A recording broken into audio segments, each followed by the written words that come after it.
Vəhşi maldan birinə gəldim əzizlər. Hazır xəridarını satıb aldıq. Bu zincirdən gəlmiş, yaxşı anlanırlar. 331 gram altınsı var ekan. 56-79 gram gümüşü var ekan. Bunun öz vaxtı gümüşünü 28 qoydun aptı ekan. Bugün vaqtdakı bağını aça. Altın gümüşdən. Malın hazırını özətlərim sizlərə hesablab qıb vermə. Mən aldığım əvasanlar oldu. Gümüş 19 qoy, 41 pun. Gümüşningki gramını 20 qoydum vermə. Mandan malğa adətdə 12 qoy, nusux pul çıxdı. Nusux pulun özü 12 qoy çıxdı cümə mandan malğa. Aldığım lot qasanlar. Mana halqa, manda pakiz arşumal bizga kirib baxmağan.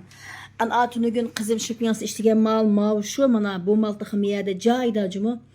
Arşunu arşu deb satımız. Yeni deb satımız. Mana bu taqıgan haltı kösanlar buldu mana.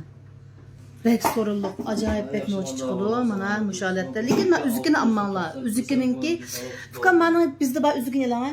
Əsl üzükünün mana yerdə bek çiraylıq bir gülüsü batdı.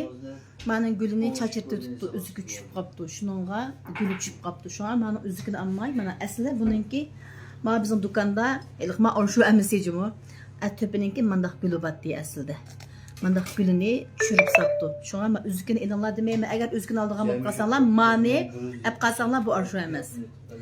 Bu qızımdan çıxardım. Ma bek yeni bek var qızım alıb şu an evasını dedim bununki baya mən də bəgəndə 331 gram altınsı var ekan. Alqısının altınsı mı degan Raus cıq gəlcimi 1.38 gram. Aldıq dərhal yaqlanlar 177 26 72 16 11 məşə nömrəni qoşub asanlar oldu. Məyə telefon nömrəni boğaçqa şunu çıxamadım cümə.